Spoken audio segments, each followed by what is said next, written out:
Hey everyone, how are you guys doing? It is that time once again. Time for another fight prediction. Now, I don't like the fact that the UFC is going to Qatar. Then again, I don't like the fact that the UFC goes to Saudi Arabia. I don't like that they go to China either. Or, quite frankly, Azerbaijan. I don't think countries like that deserve the UFC product. But, nonetheless, that's not up to me. And they are back in the Middle East. In Qatar for the very first time. And they have a interesting co-main event in the welterweight division. But before we get into that fight, please guys, like the video, share it, hit that subscribe button, and don't forget, down below, you tell me what you think about this fight. And the fight we're talking about is former champion, I can't believe I'm saying former champion in front of his name, Belal Muhammad, and the 6th ranked Garry. Now, the biggest of all the numbers that stand out in this fight is the fact that Garry is 10 years younger than Belal Muhammad. I mean, geez, Belal's been around forever.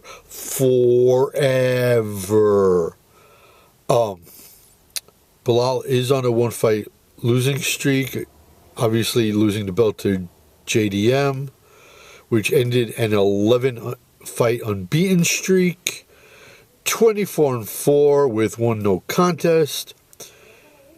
And we all know what Belal is. Belal Muhammad is a scorecard machine. His last finish was a TKO over Sean Brady way back at UFC 280 in 2022. He's never been submitted. I got to give him credit for that. And I don't honestly see that happening here.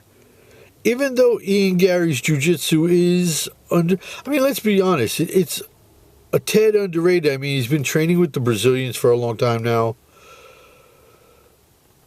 But that's nothing compared to what Belal is doing with the Dagestanis. I mean, that's what this fight almost is. It's like Dagestanis against Brazilians in a way. But anyways, as we know, Belal Muhammad is like watching paint dry, right? 18 decision victories. Garry's never been finished in his 17 fights, 16-1. One fight winning streak, and he's been on a scorecard roll right now too.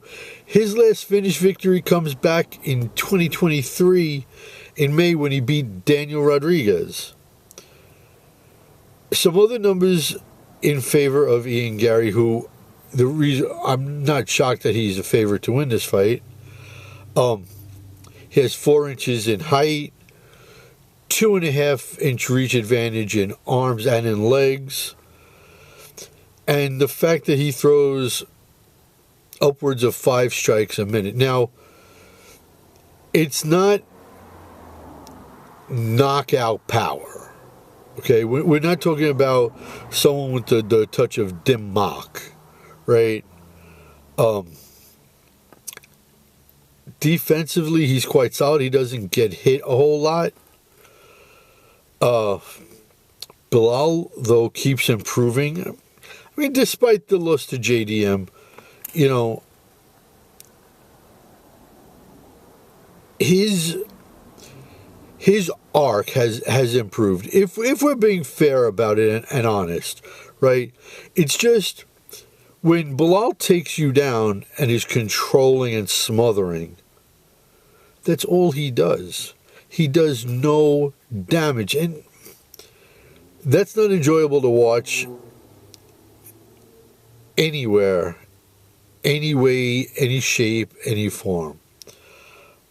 I'm not saying it doesn't take skill. It takes skill to keep somebody down and not let them get back to their feet. But this is MMA.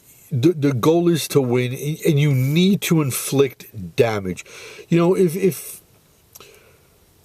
his top game is good, so I would love to see Belal just start hammering down some slicing elbows. It would make him so much more dangerous, because he does have a solid chin. I mean, let's call it for what it is. He eats so many shots, and he doesn't get flatlined. But as we know, fights start on the feet, and Ian Garry's throwing an array of kicks, especially front kicks. He has a nice jab, and both of those that he uses to control distance with gives Belal Muhammad a chance to come in, smother him, get a cable grip on you, and bring you down. Because, look, once Belal has his hands locked around your legs, he's picking you up and dropping you down. And there is not a damn thing you can do about it. Garry got pretty much outworked by Shavkat Rakhmonov, and Belal's more controlling on the ground than Shavkat is. And another thing about Belal is his gas tank. His cardio is, dare I say, excellent, almost on the border of super.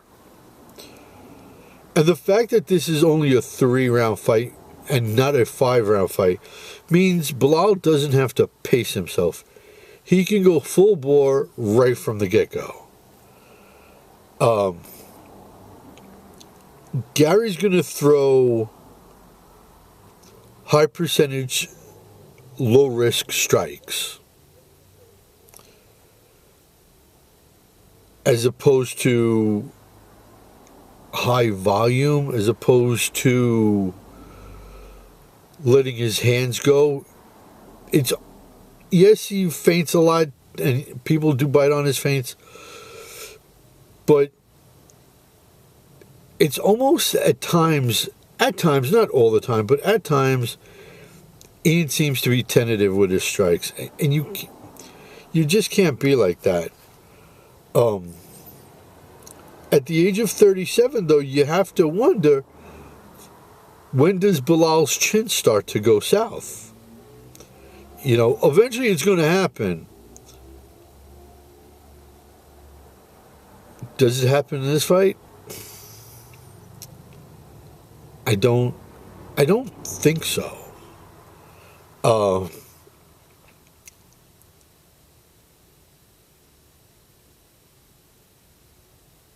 Here's how I see this fight prediction working out. I think early on, the takedowns, the controlling on the ground, Belal's just going to zap any strength that Garry has. Because while controlling you on the ground, it takes your energy. And then back on the feet, I think Belal's boxing, which is pretty good, takes over along the fence. And I think the way Belal can go to the body, then go up on top to the head, and then back to the body. Call me crazy. Call me nuts. I understand why Ian Garry is the favorite in this fight. The numbers are all on his side. But like I said, call me nuts. The fight prediction, I think,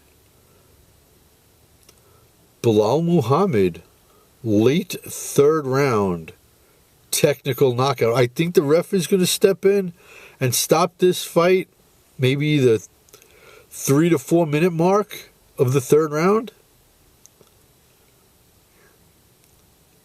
Ian Garry gets finished for the very first time by Belal Muhammad, of all things. Like I said, call me crazy, but I'm going on a limb. Totally against everybody else. Everyone has Garry winning this fight. I just think Belal is a better fighter. And I'm no Belal Muhammad fan at all. But to do a fight prediction for you guys, I got to be honest. I got to call it down the middle. Got to give you guys the facts. So, Belal Muhammad, mid-late third round, technical knockout. Ref steps in. Too many body shots. And that's the fight prediction. So, guys, please like the video, share it, subscribe to the channel. Down below, you tell me what you think about this fight. Call me crazy if you want. Doesn't matter. Just drop a comment. And until the next video, although, listen, I do have to say this one last thing. I wouldn't be surprised if it went to the scorecards, split decision 29-28. But the actual Cyclone prediction is Belal Muhammad, TKO, mid-late third round. Ref stoppage, body shots. So, until the next video, Cyclone saying, peace out, homies!